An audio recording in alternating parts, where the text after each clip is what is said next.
Hello everyone, I am Dr. Sahil Ramchandani, the convener of the placement cell at Shaheed Bhagat Singh College, University of Delhi. I've been working with the placement cells of different university colleges for more than half a decade now, and have been constantly involved in the training and the mentorship of students focused on their personality development and sharpening their employability skills so as to make them ready to face the challenges of the corporate world. So a lot of students approach me with this doubt that how do we prepare for job interviews, and that is the motivation behind making this video on how to ace job interviews. The video is useful for all undergraduate as well as postgraduate students looking for internships and placement opportunities. So without further ado, we start with the first point. Dress to impress. So I guess most of you must have seen this character. This is Will Smith playing the character of Chris in the movie The Pursuit of Happiness.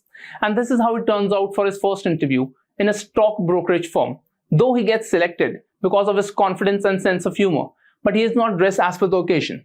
He is dressed this way because of certain circumstances that he is facing in the movie.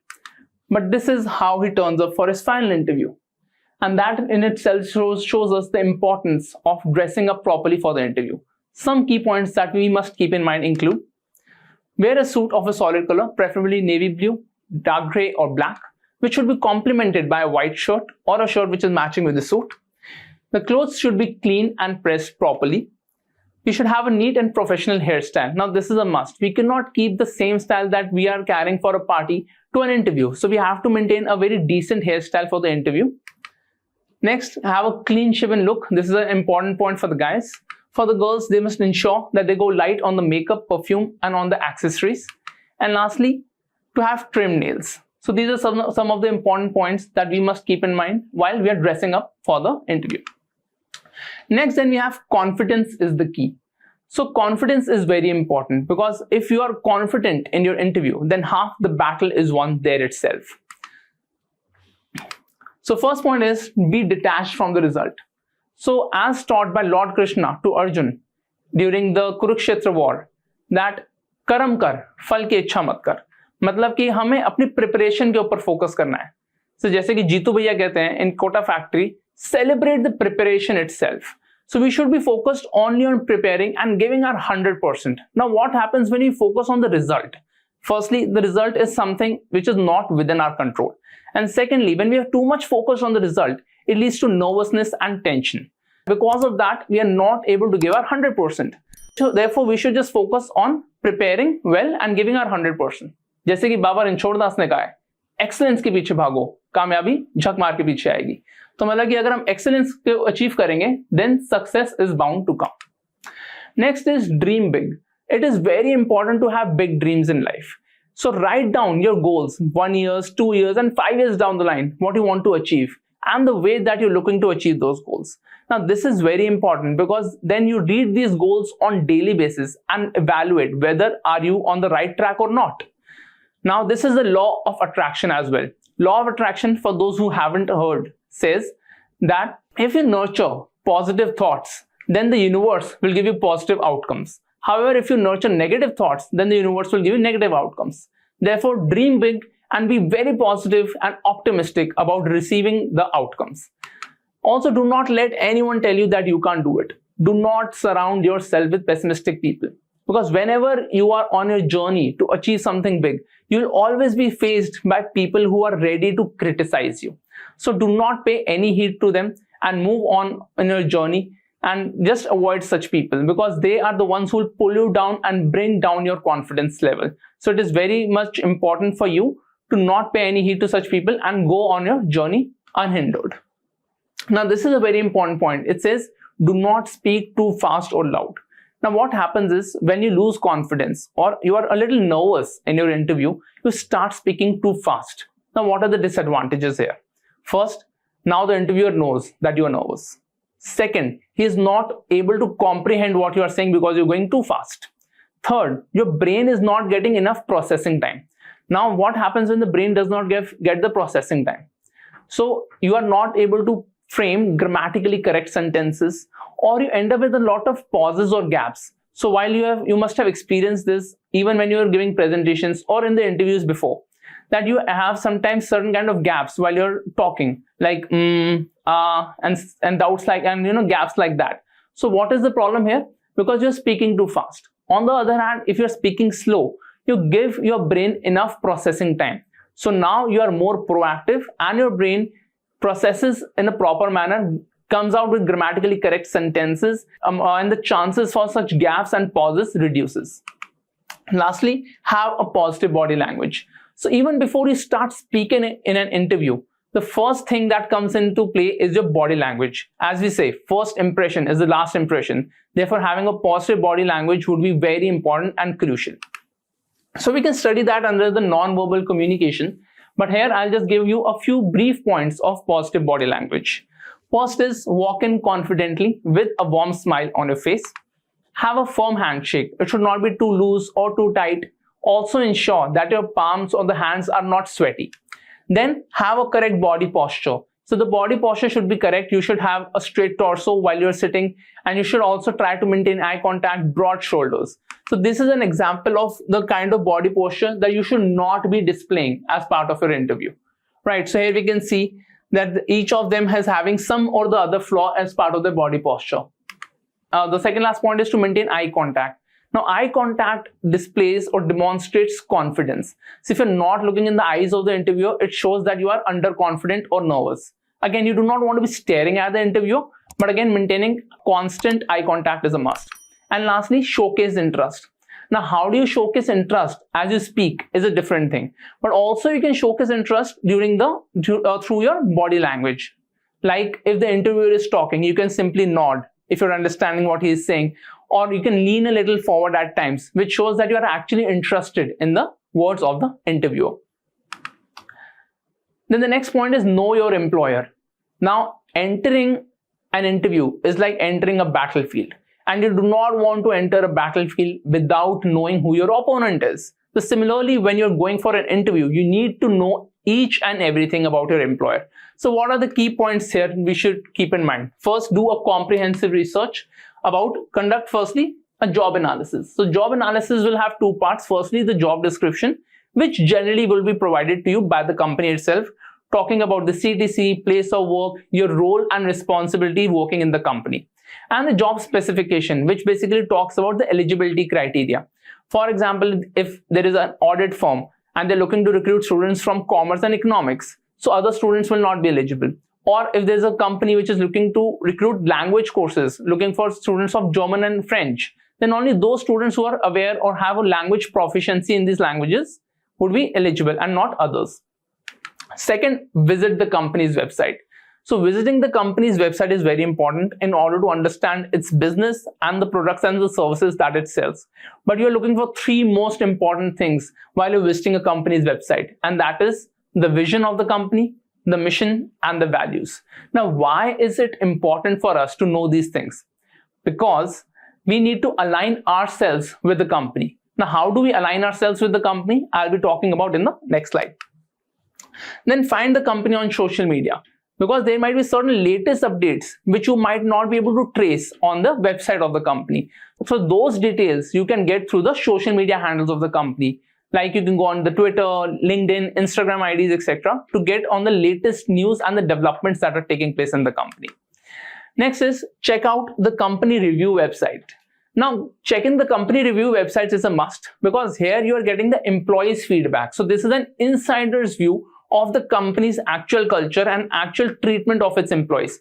So there are a plethora of company review websites. Some of the famous ones would include Glassdoor, the Job Crowd, Crunchbase, etc. So you can consult these websites to have an insider's view of how the company actually is. Then know the company's competitors. It is very important for you to know the company's competitors because of two reasons. First, you understand what is the company's USP, that why are you joining the company, because the employer may ask you that why do you want to join this company. So you must know that how is this company better than its competitors. Second, it also tells you that how in some aspects the competitors are having an advantage over the company. So when you're telling that what do you bring to the table, you can highlight those aspects which the competitors have but the company is lacking. So when you highlight that you have those aspects which will be giving the company a distinctive advantage, then that adds to your interview. And lastly, connect with your alumni. This is an absolute must, because the alumni are the backbone of any institution. First thing that you do, specifically if you're in your first or second year, is have a strong LinkedIn presence and connect with your alumni. You know your dream companies. So see which alumni of your college or institution are working in those dream companies and connect with them. They might help you procure certain kind of projects or internships, or even might refer you. Or even if you do not get any of these, at least you will get a mentor. You can take advice from that person and take tips as to how to clear the interview processes of those companies. Because as we know, each company is specific. So we need to customize ourselves as per the requirements of the company. Okay, so this video will be covered into two parts. So this is the last point for this first part of the video, which talks about building up a powerful CV. Now, how do you build up a CV is a session in itself, which can take up to hours. But I just tried to summarize a few very important or crucial points here. First is customize your CV. So we cannot go with a one-fit-all approach. We need to customize or tailor-make our CV as per the requirements. Now, there is a company coming with a particular job description. Each company has its own mission, vision, and values. So therefore, we cannot use the same CV for each company because the CV might be suitable for one but not suitable for the other. So that is the point which I was emphasizing earlier as well, because we need to align ourselves with the organization. Now, how do you align yourself with the organization? For example, you need to emphasize on your strengths. You're putting in your strengths on your CV. So you check in what are the values of the company. For example, the company says that amongst its values, it says we value creativity and innovation. So as part of your strength, what you can mention is that I am creative and possess out-of-the-box thinking. Or if the company says that we value teamwork and collaboration, then what you can put in your strength is that I am comfortable working as a leader as well as a member of a team. So when you are matching your strengths with the values of the company, you automatically show the company that you are a perfect fit for them. And that will add or give you bonus points while you are in the interview. Also be sure that whenever you are talking about your strengths, you can back it up with the real life personal experience, because otherwise the interviewer will think that you are not completely aware of your CV, or you do not actually possess those skills. So whenever you're mentioning anything in your strengths, make sure that you have a real life personal experience to back it up. Next is choose your specialization. Now this point is specifically important for those who are currently in their first and second year, because there are a plethora of fields in which you can specialize, like HR, marketing, finance, supply chain, operations, international business, etc. So within your first year, explore. Do whatever internships you want to do, take up projects, do add-on courses and certification courses. But make sure that by the end of your first year, now you are aware there's one or two areas in which you want to take up your future, or in which you want to pursue your future internships or placements. So what happens is, if you know now your specialization, in your second year, you can be more focused. Now you will do only internships in those areas in which you want to pursue your final jobs. And also you can take a more value-added course and certification courses in those areas. So that will make your CV an ideal fit for that particular organization. Moreover, if you have multiple internships, you also have a luxury to mention only the important ones in your CV. So as we say, customize your CV. So for example, if a company is coming for a particular profile, then mention only those internships which are suitable for that profile and not all of your internships. However, if you've just done one or two internships, then you'll have to mention all. But when you have done 4 to 5 internships, then you'll have this luxury of only mentioning the ones which suits your specialization and also the job description of the company. Then know your CV. You absolutely need to know what is written on that one single piece of paper.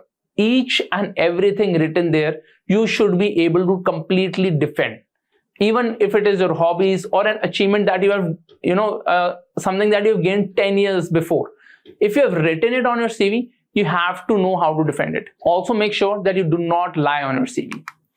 And lastly, it's not about what you say, but about the way you say it. And I'll give you a simple example. For example, you go to a 5-star or a 7-star restaurant. So there, how do they describe the dishes? For example, they'll say, we serve crispy, hollow, puffed balls, fried to perfection, filled with potatoes, chickpeas and onions, and a blend of our secret spices, flavored with tamarind and mint water. Right? But when you go to the street side, they name it golgappa or puchkas, right? Or pani puri. So that is the difference when you're selling a product for 800 or 1000 bucks versus when you're selling it for 20 or 30 rupees. Similarly, you also need to sell your CV.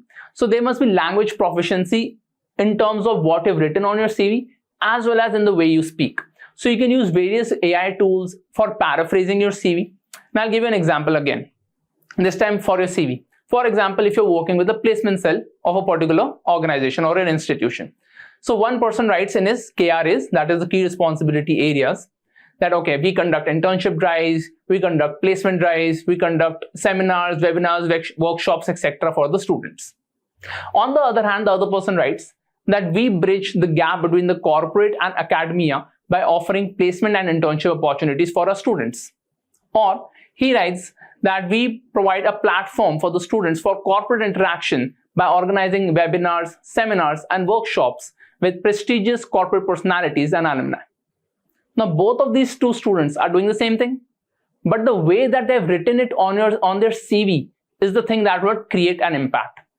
Again, most organizations or institutions will have their own format of CV, so it is good or advisable to follow that format. However, if there is no specific format, or if you're going for an off-campus placement, then this is one format that I really like. You can follow this one.